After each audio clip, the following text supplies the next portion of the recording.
transações tributárias. Transações tributárias que é a modalidade mais recente que foi criada,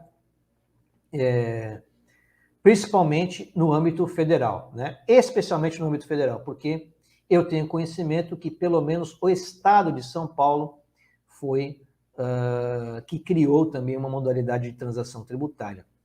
Mas no âmbito federal, a gente tem a Lei 13.988 de 2020, que foi a que fez com que fosse implementada a modalidade de transações tributárias.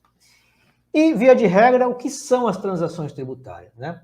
Se a gente pegar a lei das transações tributárias, a Lei 13.988 de 2020, a gente vai ver que ela tem um aspecto muito nobre, né, por assim dizer, assim como a nobreza na motivação da Fazenda em criar negociações, né, em permitir que o Estado, permitir que a Fazenda Pública entre em acordo com o contribuinte, também há uma certa nobreza nessa lei das transações tributárias.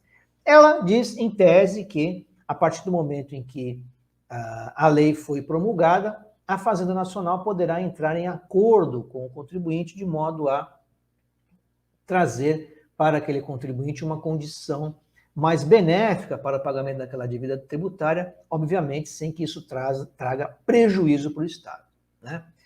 Mas na prática não é bem assim, né? O que a gente vê, basicamente, é que pelo menos para as modalidades de transação, que são as chamadas as transações por acordo, né, em que o contribuinte entra em acordo com a Fazenda a partir da adesão a uma transação com as condições pré-estabelecidas pela Fazenda, não há que se falar em qualquer negociação, né? Não existe uma avaliação individual, não existe uma avaliação direcionada para aquele contribuinte. O que se aplica aqui é meramente um conceito de discricionariedade, em que a Fazenda estabelece as regras, né, a partir da delegação que a ela foi dada pela lei, para que o contribuinte, se quiser, assuma aquele compromisso com ela. Então, negociação propriamente dita, transação, se a gente for buscar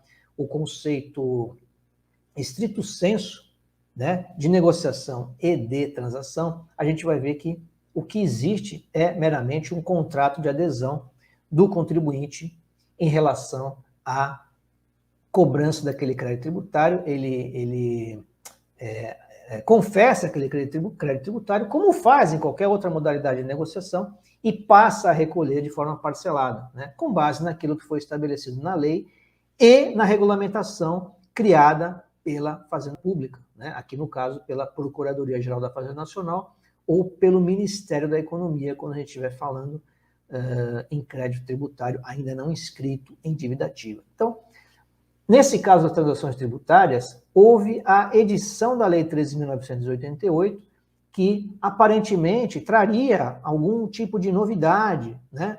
O contribuinte seria muito melhor tratado pela Fazenda, haveria aí a possibilidade de uma negociação mais próxima, de uma conversa mais próxima entre o contribuinte e a Fazenda Pública, para que fosse equalizada aquela dívida de uma forma menos gravosa para o contribuinte. Só que na prática não é o que sói acontecer, tá?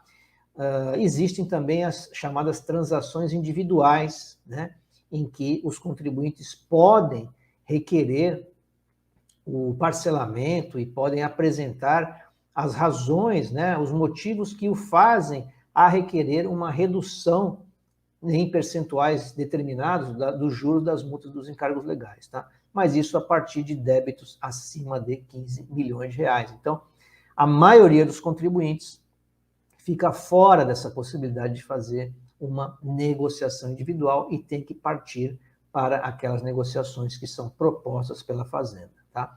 A gente vai ver, na aula de amanhã, uma a uma dessas transações tributárias que estão em vigor hoje e que tem o prazo vencendo em breve, juntamente com o HELP, né, que é a modalidade de parcelamento especial, que ficou fora desse contexto das transações tributárias, mas que, como eu disse a vocês, acaba sendo a mesma coisa, né? Transações tributárias, parcelamentos especiais, O que muda, basicamente, é a denominação, porque o conceito, porque as consequências, porque o que envolve essas duas modalidades de negociação é a mesma coisa, né? Não modifica em nada.